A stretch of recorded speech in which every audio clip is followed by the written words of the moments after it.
awesome people of the awesome community of Tulia. Some of you might know me.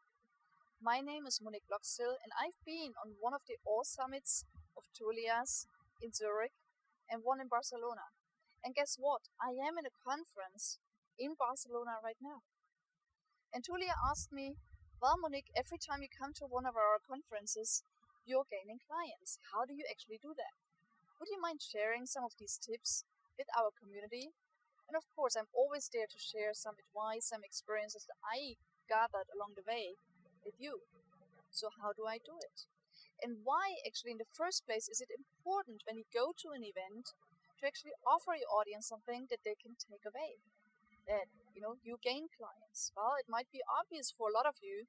Some of the events you speak on, you're not even paid for them, or you're paid a small fee that's maybe just covering your travel cost. So think about it, you're all entrepreneurs. You all want to make money wherever you go. And of course, yes, we are not driven by money, and I don't want to take that out of the discussion right away. You're not going there to make money. In the first place, we are going there because we want to serve. We want to share. We want to help others become more successful, more happy, more rich, more fulfilled. And still, we are entrepreneurs, so we want to make money. So why is it important for you when you go to an event and you speak to gain clients there and to sell something on stage and even afterwards? Well, first of all, wherever you go and speak, your audience, you want them to connect with you. And often enough, they want to take you home. Well, not physically, not what you think right now, but they want to take something from you home so that they can digest again what you've just given them.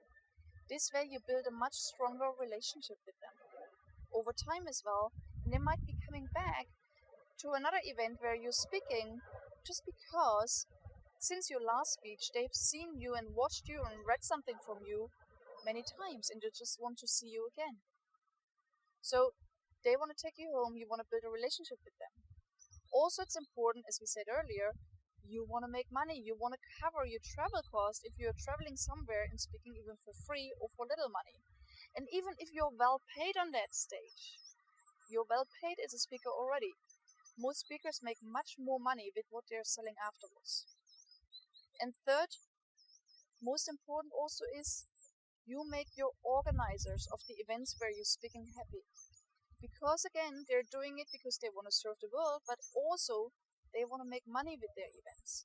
So when you make money and you give them a share, you're more likely to be invited again.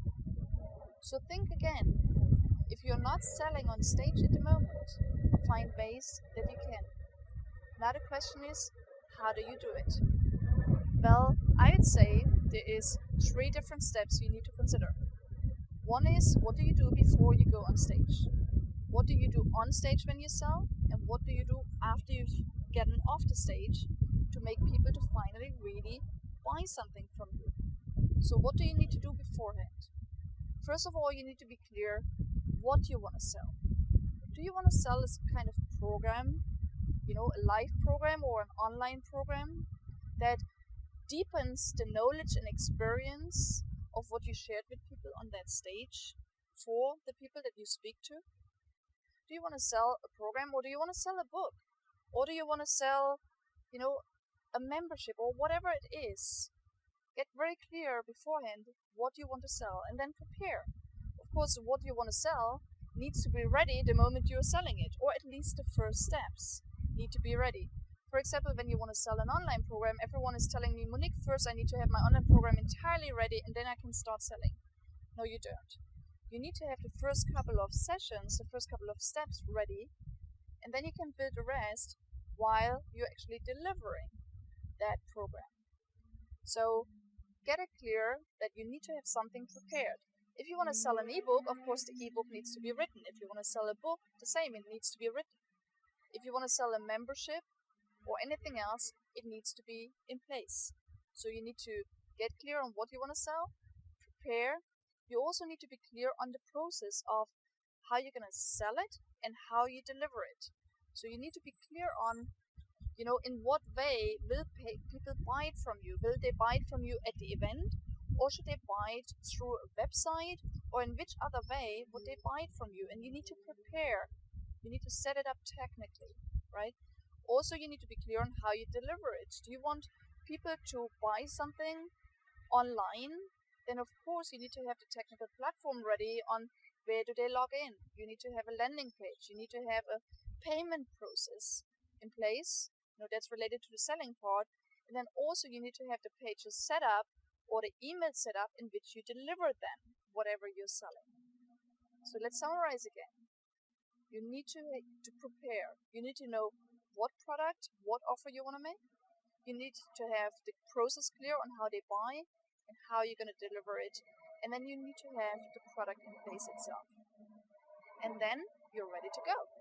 You go onto stage, you deliver your message, and while you do that, not in a very salesy way, but from time to time you mention what experiences you made in a way that your audience understands you're an expert in your field, and you start building trust so that they get interested to learn more from you and potentially to either use your first free offer or even to invest some time and money to start working with you and start buying something from you. So you mention your expertise from time to time, and at some point, and most people do that towards the end of the presentation, they just mention very concretely what they offer, why they offer it, and especially they focus on what is in it for the audience once they actually take that offer. So, some people also say, well, I don't want you to sell something on stage. You don't necessarily need to sell on stage. What you can do is you can make a free offer that then connects you with your audience more, and then from that free offer you can sell them something else afterwards. Or you can just say, well, if you're interested to get your questions answered or to have a one-on-one conversation afterwards, for example, in my case, I'm selling live programs, so I'm always offering people to come and talk to me, to connect with me, and then in a one-on-one conversation, I tell them more about my live program. So on stage again, you need to build trust, you need to give a lot of value, but you should also, at least if you're not selling directly what you want to sell, at least you need to mention how they can connect with you so that you can then take the next step on selling something. And then, you have prepared well, your product is ready. On stage you set the scene, you invited people to connect with you. Then now what happens afterwards? Always what I do when I go to events, and also at the All Summit, you see that I'm bringing some of my books along. So I'm selling some of my books. Also, I have a list prepared where people can put their names down to have a more in-depth conversation with me after the conference. So I get people to sign into those. So be around after you left the stage and be available to them, to talk to them, so that they can see if they really like what you presented on stage, if they really like and connect with you personally, and if they want to take the next step doing this. So make yourself available. And then, of course, within a very short period of time, you need to follow up with everyone that told you at the event that they're interested to talk to you. So the best way of doing this, to be honest, for me is just I take the phone.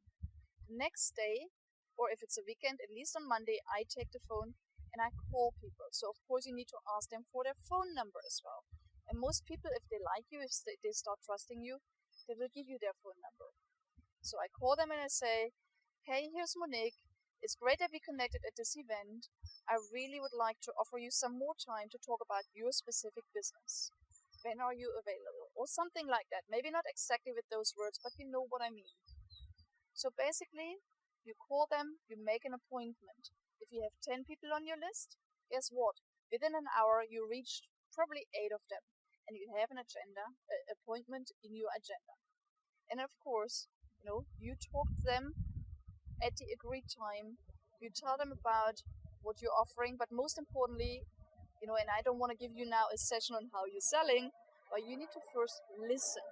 You listen to what they need, what they want, where they want to go, and then you try to understand, can you help them on that journey? If you feel you're not the right person, don't push any sale, rather recommend them to someone else that you feel can help them. But if what they really need and want is in line with what you're offering, you can then offer your program, your coaching, your support to them. And guess what? A lot of people that have seen you live will eventually continue to work with you. So now, I hope you've gotten a lot of hints. If you want to go deeper into this, come and join us. One of the next awesome summits that Tulia is so greatly putting together. So whatever you do next, enjoy going on stage, sparkle on stage, and turn your speaking opportunities into selling results.